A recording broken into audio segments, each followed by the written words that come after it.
Hello guys, आज हम पढ़ेंगे ऑर्गेनिज्म एंड पॉपुलेशन। तो हम लोग यहाँ से स्टार्ट करते हैं। हमारा जो लिविंग वर्ल्ड है वो बहुत ही ज़्यादा डाइवर्स है और कॉम्प्लेक्स भी है, तो इसलिए हम लोग उसको समझते हैं। ये काफ़ी लेवल ऑफ बायोलॉजिकल ऑर्गेनिज्म है, जैसे कि macro molecule, cell, tissue, organ, individual organism, population, community and ecosystem and biomes.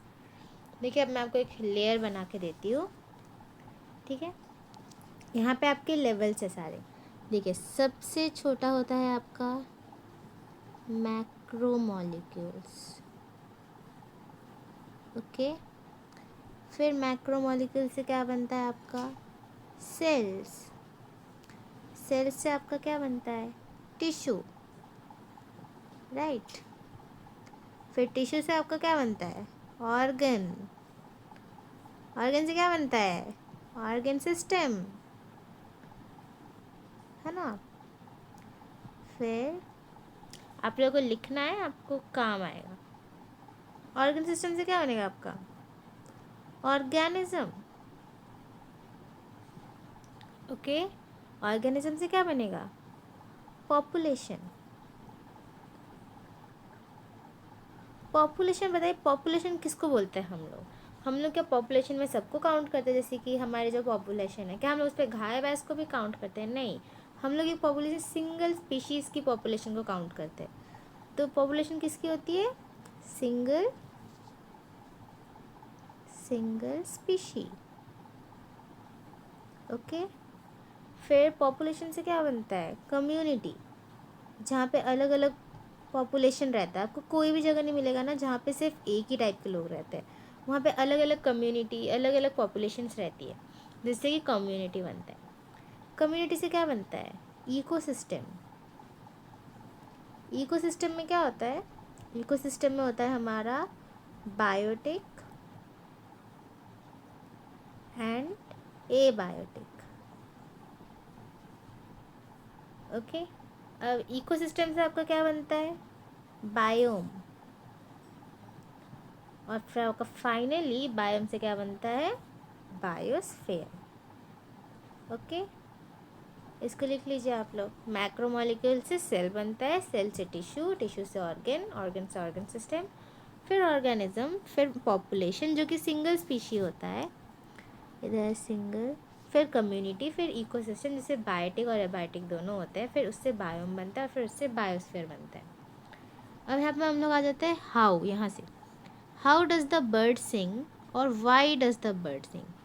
ठीक है, अब देखिए यहाँ पे आपका हाउ का आंसर है कि फर्स्ट क्वेश्चन जो है आंसर हो सकता है वॉइस बॉक्स, है ना, ऑपरेशन ऑफ वॉइस बॉक्स और vibrating bone in the bird, है ना। ये क्या है हाउ, ये हाउ का आंसर है। और ये जो सेकंड क्वेश्चन ये क्या है, ये नीचे वाला वाई का आंसर है ना। ये होता है कि बर्ड्स का need to communicate with its mate during breeding season. Birds को कम्युनिकेट करना पड़ता है उसके मेट को ढूंढने के लिए ब्रीडिंग सीजन के टाइम। जब आप ऑब्जर्व करते हो नेचर को अपने आसपास एक साइंटिफिक फ्रेम ऑफ माइंड में, आपको काफ़ी इंपॉर्टेंट क्वेश्चन मिलेगा कि क्यों रात में फ्लावर्स वाइट होते हैं, नाइट ब्लूमिंग फ्लावर वाइट क्यों होते हैं, और जो बी होता है उसको कैसे पता है कौन से फ्लावर में नेक्टर है, और कैक्टस के सारे क्यों होते हैं, और ये सारे के सारे क्वेश्चंस के जवाब। ठीक है, और यहाँ से आप लोग अभी इकोलॉजी से कर सकते हैं। इकोलॉजी इज़ अ सब्जेक्ट जो स्टडी करता है इंटरेक्शन अमोंग ऑर्गेनिज्म और बिटवीन द ऑर्गेनिज्म और उसका फिजिकल एबायोटिक एनवायरनमेंट। और जो इकोलॉजी होता है वो बेसिकली कंसर्न होता है 4 लेवल ऑफ बायोलॉजिकल ऑर्गेनिज्म के साथ। पहला है ऑर्गेनिज्म, पॉपुलेशन, कम्युनिटी और बायोम। ठीक है, इसके साथ वो कंसर्न रहता है। अब यहाँ पे देखिए इकोलॉजी जो है ऑर्गेनिज्मिक लेवल में वो एक फिजियोलॉजिकल इकोलॉजी है जो कि अंडरस्टैंड करता है कैसे ऑर्गेनिज्म अडेप्ट करते हैं उनके एनवायरनमेंट से, सिर्फ सर्वाइवल के तौर में ही नहीं लेकिन रिप्रोडक्शन के तौर में भी। किसने बोला था रिप्रोडक्शन के तौर पे रहेगा कोई भी स्पीशीज़ जिंदा? डार्विन ने बोला था। अब जो रोटेशन है हमारे प्लैनेट का अराउंड द सन और tilt of its axis cause करता है एनुअल वेरिएशन इंटेंसिटी और ड्यूरेशन ऑफ टेम्परेचर में, है ना। हम लोग सन के आसपास जो घूमते हैं उसकी वजह से टेम्परेचर बदलते रहता है, तो फिर जिससे कि अलग अलग सीजन्स आते हैं और इससे हमारे वेरिएशन आते हैं प्रेसिपिटेशन में। और याद रखना कि प्रेसिपिटेशन में रेन और स्नो दोनों आता है। और फिर अकाउंट फॉर फॉर्मेशन ऑफ, ठीक है, और फिर इससे फॉर्मेशन ऑफ मेजर बायोम्स होते हैं, जैसे कि डिज़र्ट, रेन फॉरेस्ट, टुंड्रा। ठीक है, टुंड्रा का मतलब होता है कि जो ट्रीलेस कोल्ड प्लेसेस होते हैं ना, उसको हम लोग टुंड्रा बोलते हैं। लिख लीजिए, ट्रीलेस कोल्ड प्लेसेस। हम लोग इसको थोड़ा सा पढ़ने का ट्राई करते हैं। देखिए यहाँ पे आपका मीन एनुअल प्रेसिपिटेशन है। यहाँ पे अगर आप लोग देखेंगे तो फिर देखिए लीस्ट प्रेसिपिटेशन देखिए किस पे, इधर आपको दिख रहा है डिजर्ट का डिस्टेंस सबसे ज़्यादा कम है इस वाले साइड पे। तो फिर आप लोग देख लेंगे पहला क्वेश्चन जो इस डायग्राम से आ सकता है, लीस्ट प्रेसिपिटेटेड, लीस्ट प्रेसिपिटेटेड क्या है आपका, डिजर्ट। अब हम लोग मोस्ट प्रेसिपिटेटेड देख लेते हैं। देखिए इस तरह ये प्रेसिपिटेशन वाला लाइन है, कौन है ये मोस्ट प्रेसिपिटेटेड, ट्रॉपिकल फॉरेस्ट। तो मोस्ट प्रेसिपिटेटेड कौन है, ट्रॉपिकल फॉरेस्ट। ओके, अब मोस्ट के बाद हम लोग देखते हैं सबसे ज़्यादा टेम्परेचर किसका है। देखिए अगर आप इधर देखेंगे ना तो ये जो ग्रासलैंड है इसका डिजर्ट से भी ज़्यादा टेम्परेचर है, ये देखो। ठीक है ना, इधर कहीं पे जाके ना ग्रासलैंड और डिजर्ट का ऑलमोस्ट सेम ही है, बट हम लोग इसका ग्रासलैंड मानते हैं, ग्रासलैंड ज़्यादा है। और देखिए इधर आपको डिजर्ट में आपको कम टेम्परेचर में भी दिख जाएगा डिजर्ट, लेकिन ग्रासलैंड से हाई टेम्परेचर में ही है। नहीं, ठीक है, तो फिर देखिए कि यहाँ से जो ग्रासलैंड है और ये डिज़र्ट है, ये देखिए डिज़र्ट कम में है और ये ग्रासलैंड ऊपर है। ठीक है, तो ट्रॉपिकल फॉरेस्ट भी है, बट ये ट्रॉपिकल फॉरेस्ट नहीं मानेंगे, ग्रासलैंड और थोड़ा ऊपर है ना। तो हम लोग क्या बोलेंगे, हाईएस्ट टेम्परेचर किसका, डिज़र्ट का नहीं है। ठीक है, काफ़ी कंट्रोवर्शियल है ये, कंट्रोवर्शियल नहीं है बट आपको काफ़ी याद करने वाली चीज़ है, क्योंकि हाई टेम्परेचर आप लोग देख के डिज़र्ट कर दोगे, जो कि डिज़र्ट होता नहीं है, ग्रासलैंड होता है। अब लीस्ट टेम्परेचर किस में होता है, लीस्ट टेम्परेचर होता है आपका टुंड्रा में। अब देखो इधर 50 में लीस्ट है और फिर मैक्स कितना है 450, है ना। अब देखिए रीजनल और local variation with in each biome से फॉर्मेशन होता है वाइड वैरायटी ऑफ हैबिटेट से। जो भी हमारी ईच बायोम में जो भी वेरिएशन होता है उससे बहुत सारे हैबिटेट बनते हैं। और ये देखिए जो प्लैनेट अर्थ में लाइफ एग्जिस्ट सिर्फ कुछ ही फेवरेबल हैबिटेट में नहीं करता, लेकिन एक्सट्रीम और हार्श हैबिटेट में भी करता है, जैसे कि स्कॉर्चिंग राजस्थान डिज़र्ट, और फिर रेन सोक्ड मेघालय फॉरेस्ट, और फिर deep ocean trenches, torrential streams, और permafrost polar region, high mountain top, boiling thermal spring, stinking compost pits. और आपको इसे याद करना है, यहाँ से लेके ना यहाँ से पूरा को पूरा इम्पॉर्टेंट कर दीजिए, ये पूरा याद करने वाला चीज़ है। इवन हमारे इंटेस्टाइन में भी एक यूनिक हैबिटेट होता है जो कि 100 ऑफ स्पीशीज़ ऑफ माइक्रोब्स के लिए होता है। हमारे इंटेस्टाइन में बताइए कितने सारे माइक्रोब्स होते हैं, कुछ डाइजेशन के लिए हेल्प करते हैं, कुछ हमको हार्म करते हैं, सब लोग कुछ ना कुछ करते रहते हैं। अब देखिए ये जो आपका ए है ये क्या है, tropical rain forest.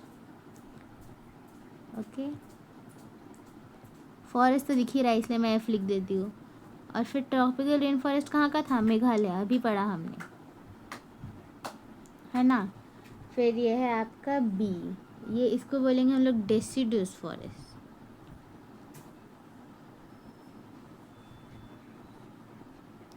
Deciduous forest कहाँ पे होता है आपका, हिली एरिया में। फिर यहाँ पे आपका सी है डिज़र्ट, और फिर ये है आपका सी कोस्ट। ओके, यहाँ पे लिखा भी हुआ है, आप लोग याद कर सकते हैं। और फिर इधर आपको की एलिमेंट है जिससे इतने सारे वेरिएशन क्यों आते हैं, है ना, फिजिकल और केमिकल कंडीशन में अलग अलग हैबिटेट के। मोस्ट इम्पॉर्टेंट है टेम्परेचर, वाटर, लाइट और सॉइल। क्या है? टेम्परेचर, वाटर, कितना लाइट आ रहा है, और सॉइल। हमको याद रखना चाहिए कि जो फिजिको केमिकल क्या होता है? एबायोटिक कंपोनेंट एलोन कैरेक्टराइज नहीं करते हैबिटेट को of an organism completely. Habitat में बायोटिक कंपोनेंट भी होता है, जैसे कि पैथोजेन, पैरासाइट, प्रेडेटर और कॉम्पिटिटर्स, जिससे कि वो लोग इंटरेक्ट करते रहते हैं कॉन्स्टेंटली। अब over a period of time जो ऑर्गेनिज्म है उनका नेचुरल सिलेक्शन होता है और फिर इवॉल्व एडेप्टेशन करते हैं उनका सर्वाइवल ऑप्टिमाइज करने के लिए और रिप्रोडक्शन करने के लिए। यहाँ पे अब हम आ जाएंगे मेजर एबायोटिक फैक्टर्स में। इधर सबसे पहले टेम्परेचर जो होता है ये सबसे ज़्यादा इकोलॉजिकली रिलेवेंट एनवायरमेंटल फैक्टर होता है। और जो एवरेज टेम्परेचर होता है लैंड वो सीजनली वेरी करता है और डिक्रीज़ करता है प्रोग्रेसिवली इक्वेटर से लेके पोल में। जैसे ये देखिए, ये आपका अर्थ है ना, ये आपका इक्वेटर है, ये आपका नॉर्थ है, इधर साउथ है। इधर से इधर जाएंगे तो आपका टेम्परेचर डिक्रीज़, इधर से इधर जाएंगे तो भी टेम्परेचर डिक्रीज़। ओके। और फिर from plains to mountain top, है ना। अब देखिए यहाँ पे आपका प्लेन है, ये माउंटेन टॉप। अब यहाँ से यहाँ पे जाएंगे तो आपका टेम्परेचर डिक्रीज़, और ये आपका माउंटेन है, ठीक है। अभी रेंज करता है सब ज़ीरो लेवल जो कि पोलर एरिया में होता है और हाई अल्टीट्यूड जो कि 50 डिग्री से ज़्यादा होता है ट्रॉपिकल डिजर्ट में समर के टाइम। हाउएवर यूनिक हैबिटेट भी होता है जैसे कि थर्मल स्प्रिंग और डीप सी हाइड्रोथर्मल वेंट्स, जहाँ पे एवरेज टेम्परेचर 100 डिग्री सेल्सियस को भी पार कर जाता है। 100 डिग्री क्या होता है? Boiling point of water. अब ये जो होता है जनरली मैंगो ट्रीज़ ग्रो नहीं कर सकते, है ना, ऐसे टेम्परेचर पे, है ना। जैसे कनाडा और जर्मनी में स्लो लिपर्ड्स फाउंड होता है, फाउंड केरला में नहीं होता, है ना। और ये जो मैंगो ग्रो नहीं कर सकता कनाडा जर्मनी में, स्नो लिपर्ड केरला में नहीं मिलता है। टूना फिश तो रेयरली कॉट होता है हमारा ट्रॉपिकल लैटिट्यूड्स ओशन के। अब आप लोग ऐसा, अच्छा हाँ, यहाँ पे इधर देखिए, यहाँ पे ऐसा एक ग्राफ है, यहाँ पे आप ऊपर गए और ये ऐसा, ठीक है। ये टेम्परेचर, यहाँ से आपका अगर स्ट्रेट गया तो फिर यहाँ पे होता है डीनेचुरेशन। यहाँ पे होता है, ये होता है ऑप्टिमल टेम्परेचर। ओके, जहाँ पे ये जो पीक रहता है और ये वाला पार्ट रहता है आपका ऑप्टिमल टेम्परेचर। अब ये डीनेचुरेशन कौन करता है? आपका फंक्शन कमता है उससे और एंजाइम भी घटता है,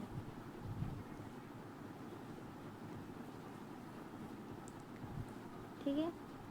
ये शायद आप लोग आगे पढ़ेंगे। और फिर अब आप लोग आगे इसके बारे में पढ़ सकते हैं कि जैसे कनाडा जर्मनी, ठीक है, टूना फिश हो चुका है। अब आप ये पढ़ सकते हैं कि जो यूरी थर्मल होता है सिग्निफिकेंस ऑफ टेम्परेचर, अब ये जो होता है हमें अफेक्ट करता है ना। इसका जो बेसल मेटाबॉलिज्म है टेम्परेचर को कर सकता है, सिग्निफिकेंस ऑफ टेम्परेचर, है ना, लिविंग ऑर्गेनिज्म में ये अफेक्ट करता है काइनेटिक्स ऑफ एंजाइम को, और इससे बेसल मेटाबॉलिज्म एक्टिविटी और दूसरे फिजियोलॉजिकल फंक्शन ऑर्गेनिज्म को भी अफेक्ट, ये भी सिग्निफिकेंट है और इसको भी अफेक्ट करता है। अब कुछ ऑर्गेनिज्म जो कि टॉलरेट कर सकते हैं और काफ़ी रेंज में रह सकते हैं, उसको क्या बोलते हैं? जो लोग टॉलरेट कर सकते हैं उसको बोलते हैं यूरी थर्मल। लेकिन जो वास्ट मेजॉरिटी होता है वो रेस्ट्रिक्ट होता है ऐसे टेम्परेचर में, उसको हम लोग बोलते हैं स्टीनोथर्मल। स्टीनोथर्मल कौन है? हम लोग। स्टीनोथर्मल मतलब कि नैरो, स्टीनो का मतलब होता है ना नैरो, ओके। और स्टीनोथर्मल क्या होता है, जो टेम्परेचर नहीं कर सकता, टॉलरेट, ये क्या लिख रही, टॉलरेट हाई टेम्परेचर नहीं, ओके।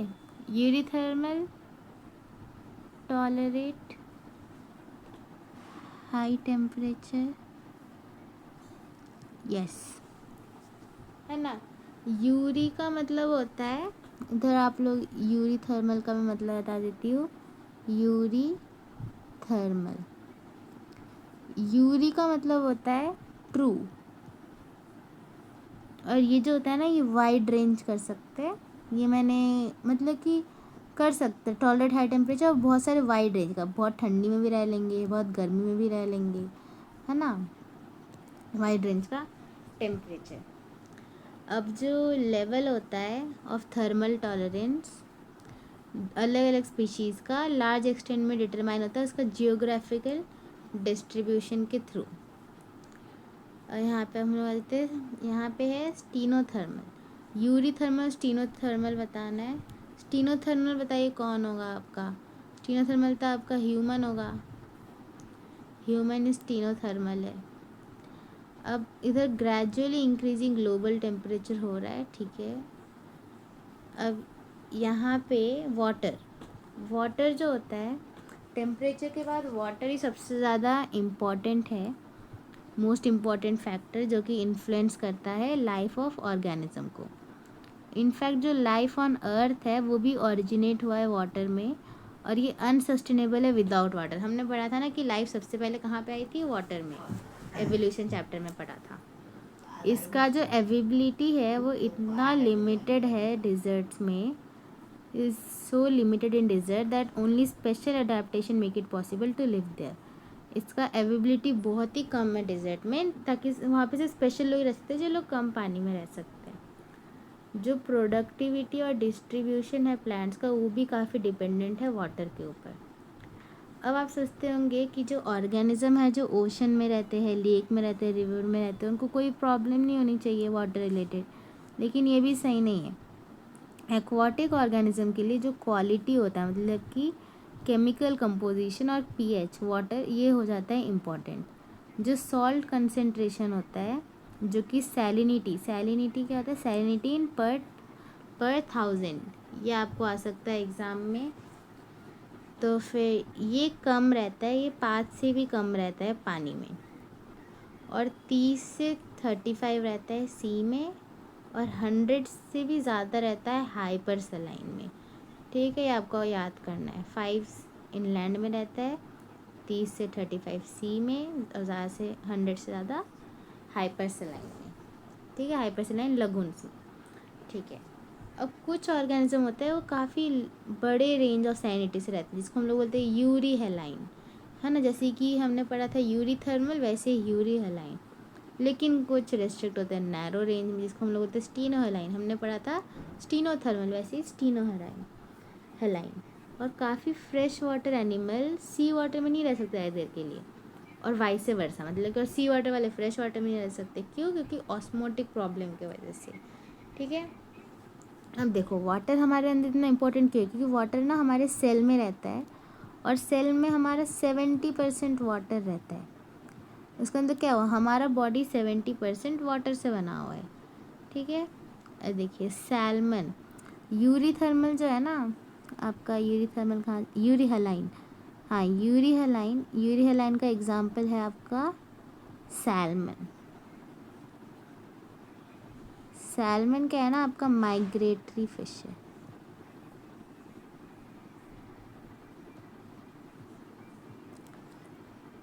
अब यहाँ पे है आपका लाइट आ गया, लाइट टॉपिक।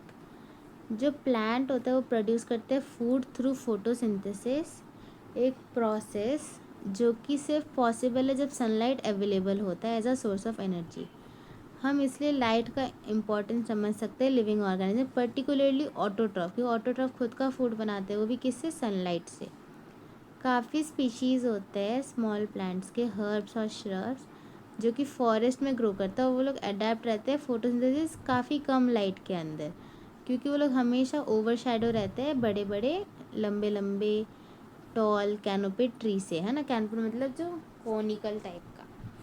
और फिर काफ़ी जो प्लांट्स होते हैं, इसको हम लोग क्या बोलते हैं, जो लोग मतलब कम में बनाते हैं खाना, उसको इस टॉपिक को मतलब कि इस प्रोसेस को हम लोग बोलते हैं स्ट्रैटिफिकेशन। ओके, स्ट्रैटिफिकेशन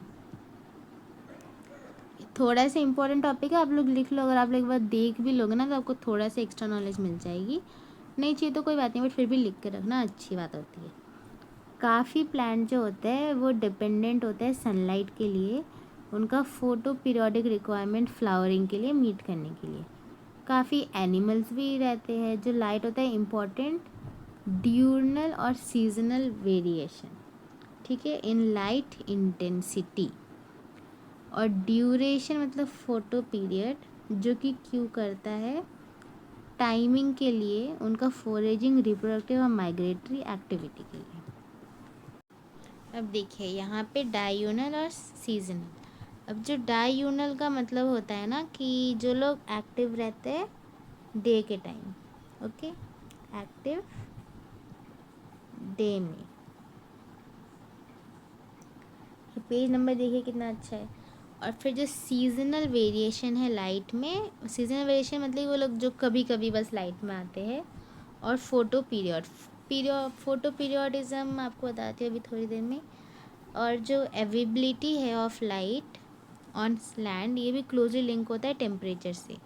जो सन होता है ये सोर्स होता है दोनों के लिए, लेकिन काफ़ी अंदर मतलब कि 500 मीटर के भी नीचे ओशन में, जहाँ पे तो बहुत ही डार्क होता होगा, वहाँ पे तो कोई लाइट आती नहीं होगी, है ना, डार्क होता होगा। और उनको पता ही नहीं कि सेलेस्टियल सोर्स है जिसको हम लोग सन बोलते हैं। उनका क्या है सोर्स ऑफ एनर्जी, है ना, उनका है spectral quality of solar radiation important होता है लाइफ के लिए। अब जो यूवी कंपोनेंट होता है ऑफ द स्पेक्ट्रम हार्मफुल होता है काफ़ी ऑर्गेनिज्म के लिए, जबकि सब colour component of the visible spectrum available होता है मरीन प्लांट लिविंग के लिए, अलग अलग डेप्थ ऑफ ओशन के लिए। अब जो रेड ग्रीन ब्राउन अलगे है जो इनहेबिट करते हैं सी में, कौन सा ज़्यादा लाइकली है फाउंड इन डीप वाटर, है ना। डीप वाटर में वही वाला रहेगा जो ज़्यादा जो ज़्यादा डार्क रहेगा, जिस पे लाइट नहीं रहेगा, जैसे कि ब्राउन रहेगा मोस्ट प्रोबेबली, है ना। तो फिर ऐसे हम लोग कर लेते हैं फोटो पीरियोडिज्म। हम लोग लाइट में कर रहे थे ना फोटो पीरियोडिज्म, तो मैं इसको मिटा देती हूँ, आप लोगों ने लिख लिया होगा। तो फिर हम लोग यहाँ पे लिखेंगे, यहाँ पे था ना फोटो पीरियड, ये रहा फोटो पीरियड। तो देखिए फोटो पीरियोडिज्म क्या होता है।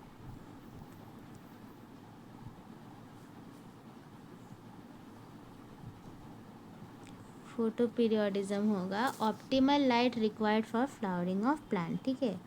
क्या है ऑप्टिमल, मतलब जितना मिनिमम होता है फ्लावरिंग ऑफ प्लांट के लिए, जितना लाइट की रिक्वायरमेंट है फॉर फ्लावरिंग ऑफ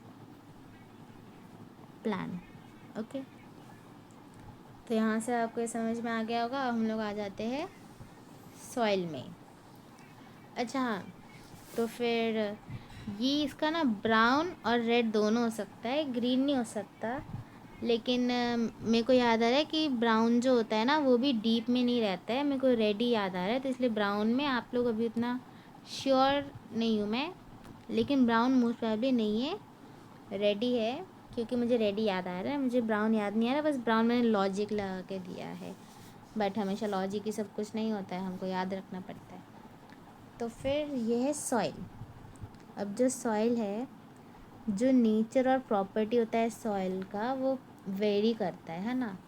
वो डिपेंडेंट किस पे रहता है, क्लाइमेट में, वेदरिंग प्रोसेस में, सॉइल में जो कि ट्रांसपोर्ट होता है या फिर सेडिमेंट्री, और कैसे सॉइल डेवलपमेंट हुआ है ना। काफ़ी ऐसे various characteristic of soil as soil composition, grain size, aggregation determine करता है percolation and water holding capacity, okay.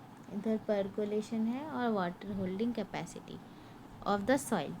अभी जो कैरेक्टरिस्टिक है अलॉन्ग विथ पैरामीटर जैसे कि पीएच, मिनरल कंपोजिशन, टोपोग्राफी, ये डिटरमाइन करता है एक लार्ज एक्सटेंट में कि वेजिटेशन उस एरिया में कौन सा होगा।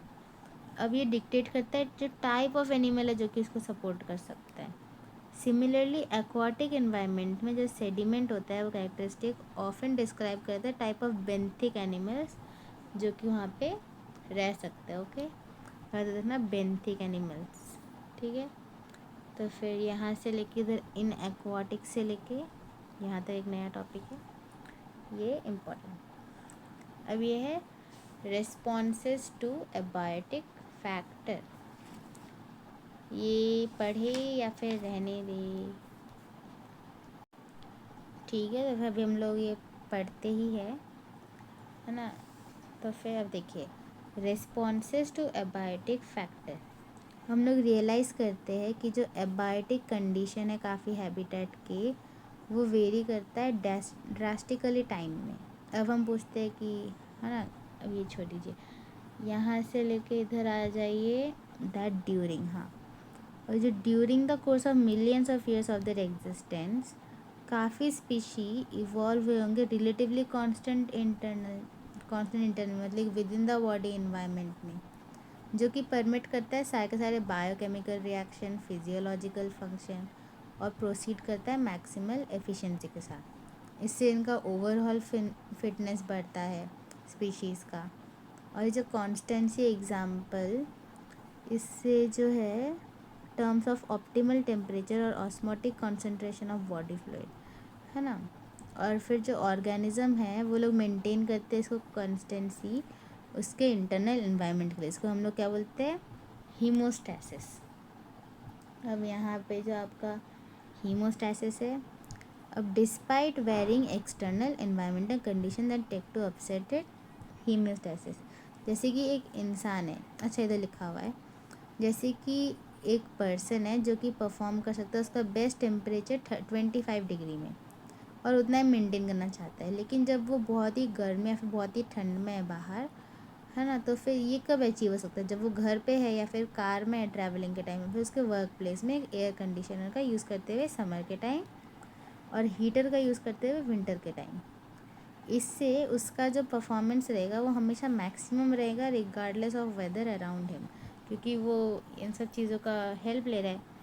वैसे ही पर्सन का हीमोस्टैसिस एकम्प्लिश होता है या फिर नहीं होता फिजियोलॉजिकल के तरीके से, लेकिन आर्टिफिशियल मीन से हो रहा है। आर्टिफिशियल मतलब एसी जो हमने यूज़ किया, है ना। अब यहाँ पे है आपका ऑप्टिमल, हाँ अब देखिए यहाँ पे आपका और इम्पॉर्टेंट है, ऑप्टिमम टेम्परेचर में ना, ऑप्टिमम टेम्परेचर में आपको क्या रहता है सबसे ज़्यादा, performance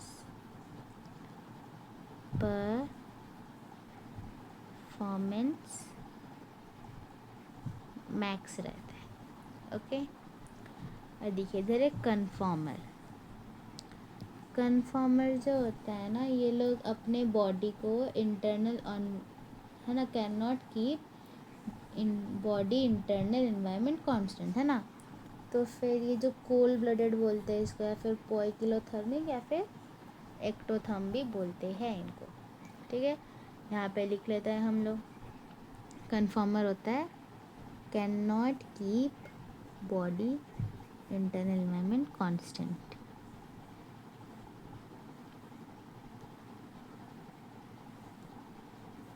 cannot keep body internal environment constant।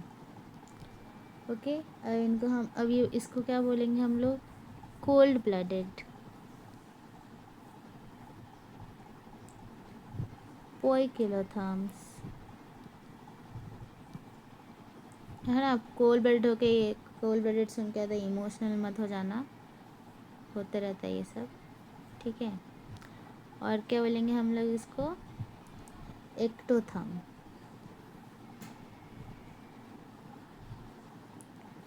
अब हम लोग आ जाते हैं रेगुलेटर में।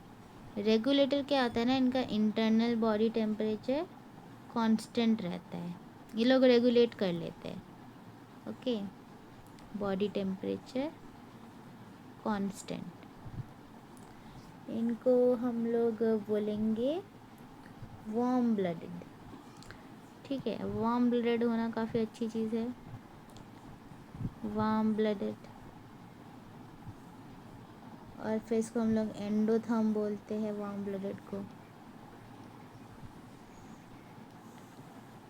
अब इसका एग्जाम्पल कौन होगा, बर्ड्स और मैमल, है ना।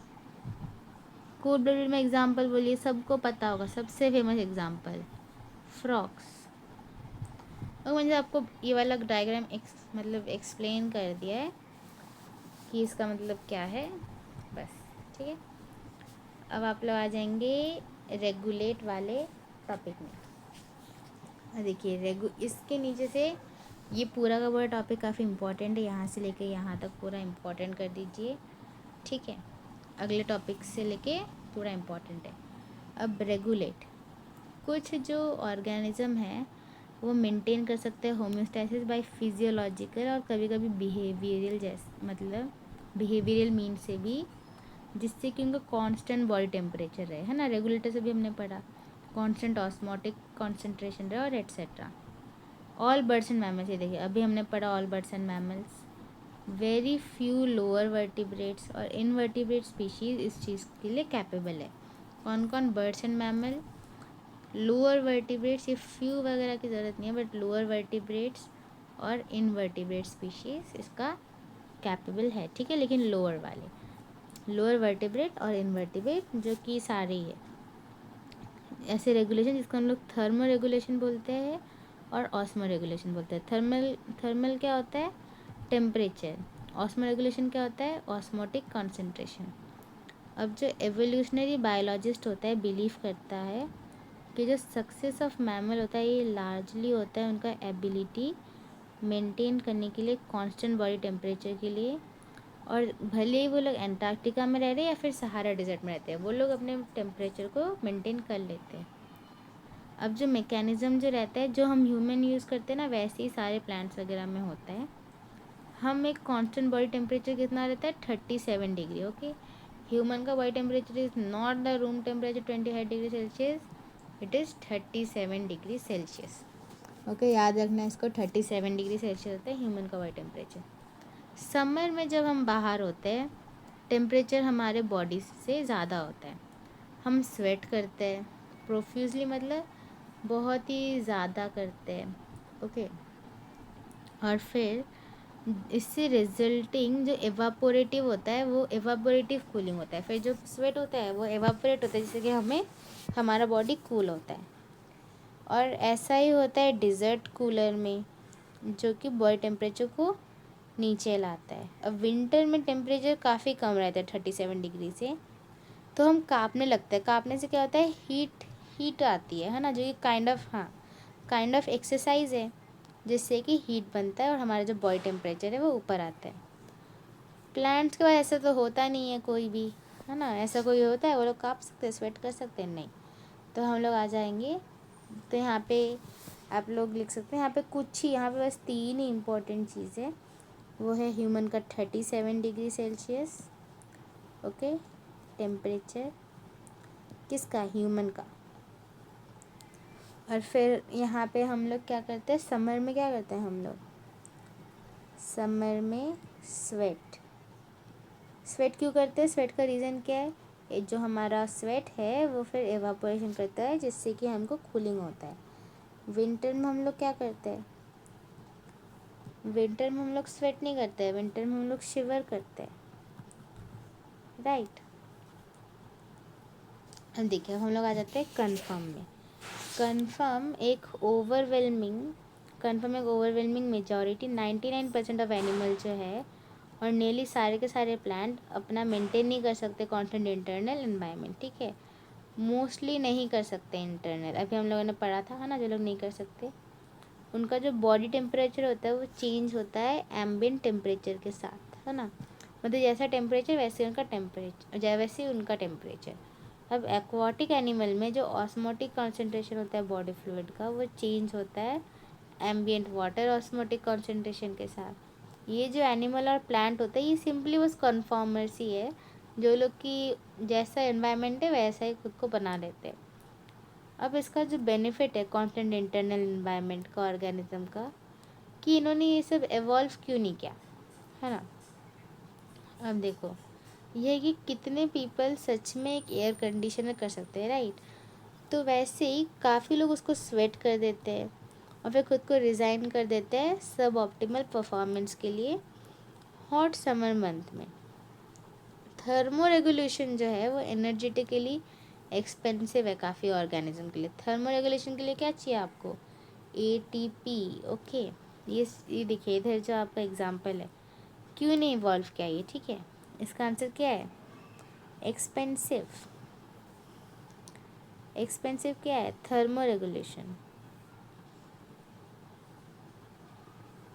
क्यों, क्योंकि इस पर एटीपी खर्च हो रहा है ना। ह्यूमन में एटीपी की कमी थोड़ी ना है, बट प्लांट्स को तो काफ़ी कमी है, उतने से कुछ भी नहीं होता है। ये ट्रू होता है स्मॉल एनिमल जैसे कि श्रूज और ह्यूमिंग बर्ड के लिए, ठीक है, श्रूज और हमिंग बर्ड। तो हम लोग यहाँ पे एग्जांपल दे सकते हैं, यहाँ पे आप लोग कन्फर्म मेरे सामने लिख दीजिए, श्रू और हमिंग बर्ड। ओके, और यहाँ पे हम लोग आ जाते हैं नीचे। हीट लॉस और जो हीट गेन होता है ये एक फंक्शन होता है सरफेस एरिया का, और जो स्मॉल एनिमल का जो होता है उनका लार्जर सरफेस एरिया होता है उनके वॉल्यूम से ज़्यादा, तो फिर वो लोग बॉडी फैट काफ़ी फास्ट छोड़ देते हैं, लूज़ कर देते हैं। और जब वो ठंडी रहती है बाहर, है ना, तो फिर इसलिए उनको काफ़ी एनर्जी एक्सपेंड करना पड़ेगा बॉडी हीट को जनरेट करने के लिए मेटाबॉलिज्म के थ्रू। यही मेन रीज़न है कि जो काफ़ी स्मॉल एनिमल होते हैं ना वो रेयरली मिलते हैं पोलर रीजन में, ठीक है। तो देखो इधर इधर आपको और एक इम्पॉर्टेंट पॉइंट है, ये है ठंडी वाली को लेके, ये था गर्मी को लेके, ये है ठंडी को लेके। ओके, ठंडी में क्या है, लार्ज सरफेस एरिया होता है, वॉल्यूम कम होता है, तो फिर इसलिए वो लोग जल्दी जल्दी हीट लूज़ कर देते, तो लोग हीट रख ही नहीं पाते अपने पास। तो फिर ये जो है ना, बस इसके आगे कोर्स वगैरह कोई बात नहीं। अब इधर है आपका एस्टिरेशन। अभी जो कोर्स ऑफ एवोल्यूशन होता है, कॉस्ट और बेनिफिट होता है maintaining a constant internal environment, जो कि कंसिडरेशन में लेते हैं। कुछ स्पीशीज़ ने ये करा है एबिलिटी टू रेगुलेट, बट सिर्फ एक limited range of environment condition के लिए, और उसके बियॉन्ड तो वो लोग बस कन्फर्मर्स ही है। अगर ये स्ट्रेसफुल एक्सटर्नल कंडीशन अगर लोकलाइज करे या फिर अगर सिर्फ छोटे ड्यूरेशन के लिए रहे, तो फिर ऑर्गेनिज्म के दो अल्टरनेटिव है। अबे दो अल्टरनेटिव क्या है, देखिए अब ये लोग दो चीज़ करते हैं, एस्टिवेशन, हाइबरनेशन।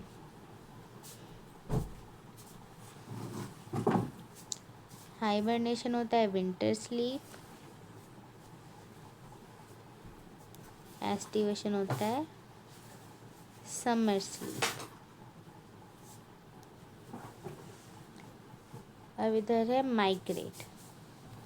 अब जो ऑर्गेनिज्म है ये माइग्रेट करते हैं, मूव अवे करते टेम्परेली अपने स्ट्रेसफुल हैबिटेट के लिए ज़्यादा हॉस्पिटेबल एरिया में, और फिर रिटर्न करता है जब वो स्ट्रेसफुल पीरियड ओवर हो जाता है। ह्यूमन एनालॉजी में ऐसा है जैसे कि एक बंदा है, वो भी दिल्ली में है, अब वहाँ पे गर्मी स्टार्ट हो गई है, तो फिर उससे जगह चलो मैं शिमला से घूम के आता हूँ, तो फिर वो शिमला घूमने चला जाएगा। अब जैसे ही वापस से दिल्ली में थोड़ा अच्छा वेदर आएगा, वो शिमला पे घूम के वापस दिल्ली आ जाएगा। तो वैसे ही काफ़ी एनिमल जैसे कि बर्ड, पर्टिकुलरली बर्ड विंटर के टाइम काफ़ी लंबे लंबे डिस्टेंस माइग्रेशन करते हैं और काफ़ी अच्छे एरिया में जाते हैं। हर winter famous Keoladeo national park Bharatpur in Rajasthan, इसमें थाउजेंड्स ऑफ माइग्रेटरी बर्ड्स आते हैं साइबेरिया और दूसरे एक्सट्रीमली कॉल्ड नॉर्दर्न रीजन से। तो ये इम्पॉर्टेंट है, हर एक विंटर कहाँ से आते हैं, कियोलाडो नेशनल पार्क जो कि भरतपुर में है, राजस्थान में। यहाँ पे कहाँ से बर्ड आते हैं? साइबेरिया से और अलग अलग एक्सट्रीमली कोल्ड नॉर्दर्न रीजन से। ओके, अब हम लोग आ जाते हैं सस्पेंड में, फोर्थ। अब ये जो है बैक्टीरिया में, फंगी में और लोअर प्लांट में अलग अलग तरीके के थिक वॉल्ड स्पोर बनते हैं, जो कि हेल्प करता है उनको सरवाइव करने के लिए अनफेवरेबल कंडीशन में, है ना। ये हमने पढ़ा था पॉलन ग्रेन में। ये जर्मिनेट करते हैं अवेबिलिटी ऑफ सूटेबल एनवायरनमेंट में सिर्फ। और हायर प्लांट में सीड और कुछ अदर वेजिटेटिव रिप्रोडक्टिव स्ट्रक्चर होते हैं। ये ऐसे एक्ट करते हैं जो कि पीरियड के थ्रू स्ट्रेस करते हैं, उनका मतलब कि टाइट करते हैं ना, means to tide over period, उसको रखते हैं, है ना, वो स्ट्रेस को नहीं होने देते हैं, बचा के रखते हैं। वो जर्मिनेट करते हैं न्यू प्लांट्स बना के लिए फेवरेबल मॉइस्चर और टेम्परेचर कंडीशन में। ये लोग कैसे करते हैं? उनका मेटाबॉलिक एक्टिविटी रिड्यूस कर देते हैं और फिर एक स्टेट में जिसको बोलते हैं डॉर्मेंसी। ये हमने पढ़ा था पॉलन ग्रेन में, सीड जर्मिनेशन में, है ना। अब एनिमल में, अच्छा अब यहाँ से हम लोग देख लेते हैं। ये बताइए जो डॉर्मेंसी है ये क्यों होता है? एब्सिसिक एसिड ABA, है ना। ये क्या करता है? ABA क्या करता है? Promotes dormancy. ये NCERT का ये बस दूसरे टॉपिक, दूसरे चैप्टर का है, इसलिए इसको लिखना अच्छा होगा। एनिमल्स में जो ऑर्गेनिज्म है वो अगर माइग्रेट नहीं कर सकते तो उनको स्ट्रेस कैसे करना पड़ेगा? जैसे जो बियर्स है वो किस में आते हैं? हाइबरनेशन में, विंटर के टाइम। एग्जाम्पल है एस्केप इन टाइम। और कुछ स्नेल और फिश जो होते हैं वो एस्टिवेशन में जाते हैं समर रिलेटेड प्रॉब्लम्स के लिए, जो जैसे कि हीट और डेसिकेशन। ओके, और जो अनफेवरेबल कंडीशन में काफ़ी जू प्लैंकटन स्पीशीज़ जो कि लेक और पॉन्ड्स में होता है, वो लोग एंटर कहाँ पे कर जाते हैं? डायपाउस में, जहाँ पे कि एक स्टेज ऑफ सस्पेंडेड डेवलप।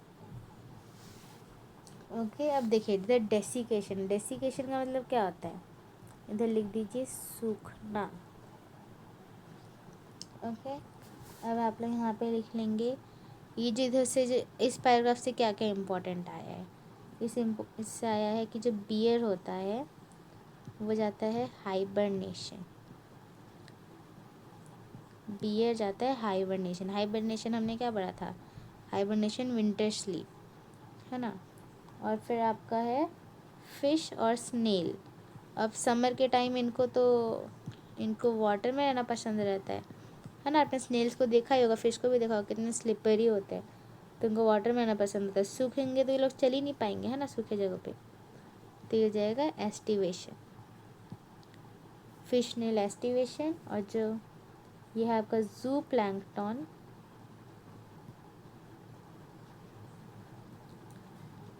ये चले जाते हैं डायपॉज में। ओके, अब इधर हम लोग करेंगे एडेप्टेशन।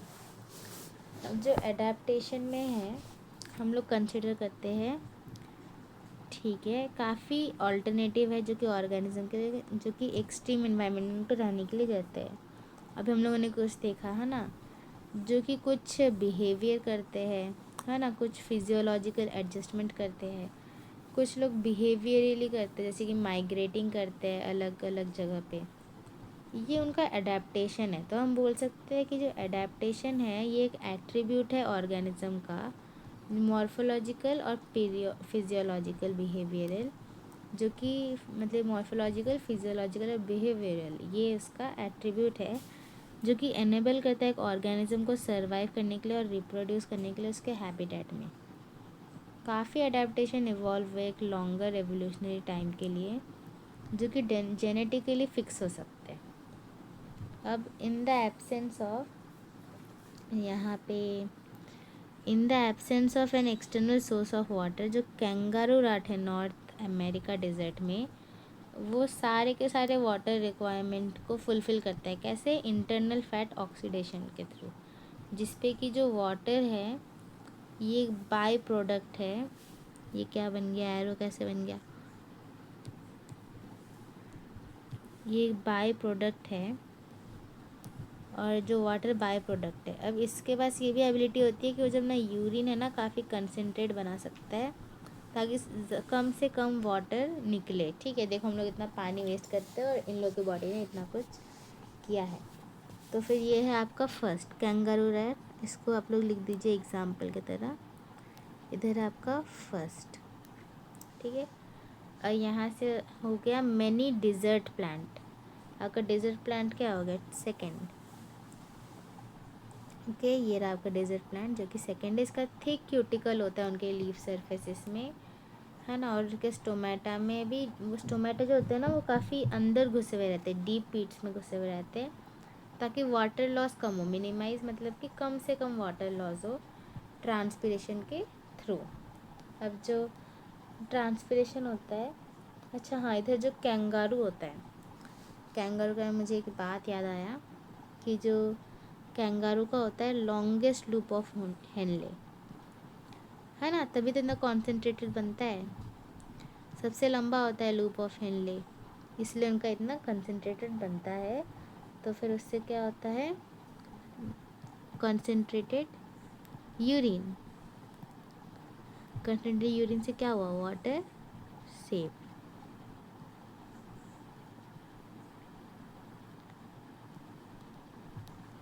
ठीक है, अब हम लोग वापस मनी डिजर्ट प्लांट में आ जाते हैं। ये लोग वाटर यूज कैसे करते हैं? एकदम कोने में स्टोमेटा रहते हैं, और उनके पास एक स्पेशल फोटोसिंथेटिक पाथवे जिसको हम लोग कैम बोलते हैं, जो कि एनेबल करता है उनका स्टोमेटा को क्लोज रहने के लिए डे टाइम में।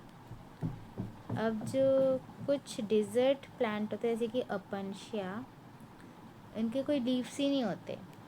ठीक है, और देखिए इधर इधर हम लोग आ जाए, कैम का फुल फॉर्म क्या होता है? इधर ये जो कैम है इसका फुल फॉर्म नहीं दिया हुआ है, बट ये होता है कुरू सोलासिन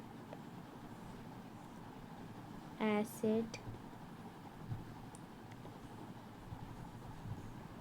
मेटाबॉलिज्म। ये शायद आपको समझ नहीं आ रहा है। ओके, इसको अच्छे से लिखती हूँ, कुरू सोलासिन।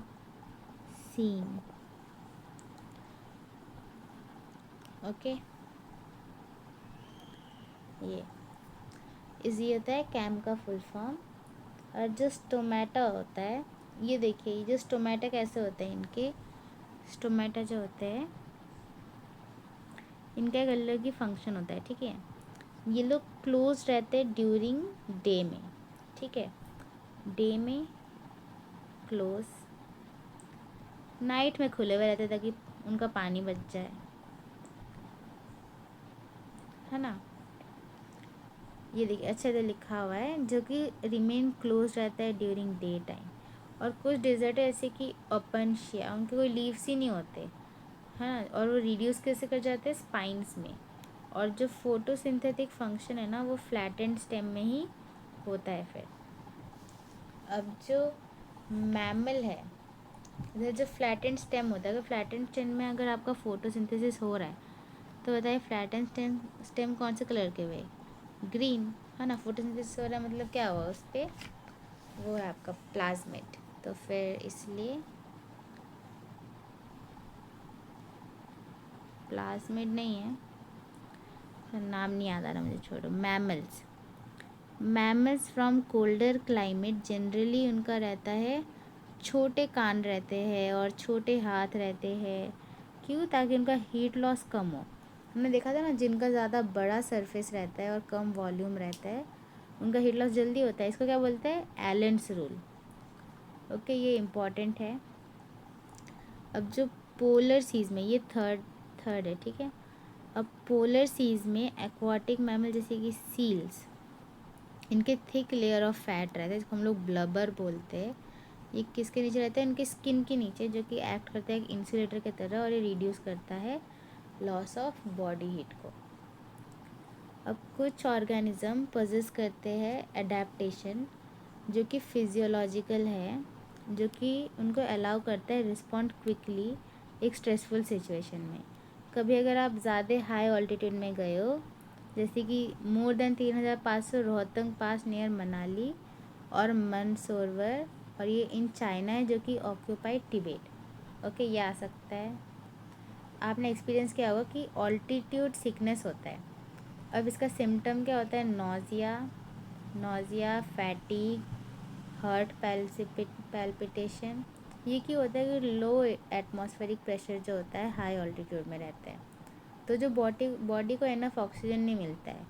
लेकिन ग्रेजुअली आप ऐसे मतलब कि एक्सपीरियंस ये करना बंद कर देते हो, मतलब धीरे धीरे आप ना इसके साथ आदत हो जाता है आपको, एक्लिमेटाइज मतलब आदत पड़ जाती है, और फिर आप उसको एक्सपीरियंस कम करते हो ऑल्टीट्यूड सिकनेस को। लेकिन आपके बॉडी ने प्रॉब्लम किया कैसे? आपका जो मतलब सॉल्व कैसे किया? आपका जो बॉडी होता है वो कंपेंसेट करता है लो ऑक्सीजन अवेलेबिलिटी को, इंक्रीज़ कर देता है वो आरबीसी प्रोडक्शन को, और बाइंडिंग एफिनिटी को डिक्रीज़ कर देता है हीमोग्लोबिन को, और इंक्रीज़ कर देता है ब्रीदिंग रेट को। काफ़ी ट्राइब्स जो उधर रहते हैं हाई ऑल्टीट्यूड ऑफ हिमालय, अगर उनका जो होता है उनका नॉर्मल रहता है या फिर ज़्यादा रहता है ना, तो फिर उनका ऑफ कोर्स क्या रहता है? ज़्यादा रहता है। और total haemoglobin than people living in plain, हाँ उनका हायर आरबीसी काउंट रहता है। अब मोस्ट एनिमल में जो मेटाबॉलिक रिएक्शन है, हैंड जितने भी फिजियोलॉजिकल फंक्शन होते हैं वो प्रोसीड करते हैं ऑप्टिमली एक नैरो टेम्परेचर रेंज में। ह्यूमन में वो 37 डिग्री सेल्सियस है, लेकिन वहाँ पे काफ़ी माइक्रोब है, जैसे कि आर्के बैक्टीरिया, जो कि हॉट स्प्रिंग में फ्लरिश करते हैं, डीप सी हाइड्रोथर्मल वेंट्स में करते हैं, जहाँ पे कि 100 डिग्री सेल्सियस से भी ऊपर रहता है। काफ़ी फ़िश एंटार्क्टिक वाटर में रहते हैं, जहाँ पे टेम्परेचर हमेशा 0 से कम रहते हैं। वो लोग कैसे अपने बॉडी को बचाते हैं? अब जो मतलब कि कैसे रहते हैं इनके पास ना, कैसे बचाते हैं, इस क्वेश्चन का आंसर है उनके पास एंटी फ्रीज रहता है, antifreeze protein, antifreeze protein. अब एक large variety of marine invertebrates और फिश लिव करते हैं काफ़ी ग्रेट डेप्थ में ओशन के, जहाँ पे जो प्रेशर होता है वो 100 टाइम से भी ज़्यादा रह सकता है नॉर्मल एटमॉस्फेरिक प्रेशर में। वहाँ पे फिशेस रहते हैं जो कि हम लोग एक्सपीरियंस करते हैं उससे 100 टाइम ज़्यादा। वो लोग ऐसे प्रेशर में भी कैसे रहते हैं? इनके पास एक बायोकेमिकल अडेप्टेशन रहता है इन सब के पास।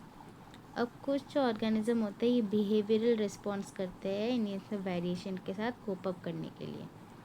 डिज़र्ट लिजर्ड्स होते हैं ये फिजियोलॉजिकल एबिलिटी लैक करते हैं, जो कि मैमल्स को डील करना पड़ता है हाई टेम्परेचर के साथ, उनके हैबिटेट के साथ। ठीक है, डिज़र्ट लिजर्ड, इधर डिज़र्ट और आ गया, लेकिन ये लोग मैनेज करते हैं अपने बॉडी टेम्परेचर को कांस्टेंट रखने के लिए बिहेवियर के थ्रू। वो लोग सन में रहते हैं और एब्जॉर्ब करते हैं हीट जब उनका बॉडी टेम्परेचर कम हो जाता है कंफर्ट जोन से, लेकिन ये लोग फिर शेड में चले जाते हैं जब उनका जो टेम्परेचर है वो बढ़ने लगता है, एम्बिएंट टेम्परेचर मतलब नॉर्मल टेम्परेचर। अब कुछ स्पीशीज़ जो होता है वो खुद को ज़मीन के अंदर बरो कर लेते हैं, मतलब घुसा लेते हैं और वहाँ पे छुप जाते हैं और एस्केप कर लेते हैं ग्राउंड के ऊपर वाले हीट के लिए। अब इसके आगे हम लोग कल करेंगे, है ना? तो फिर आज के लिए इतना ही, बाय।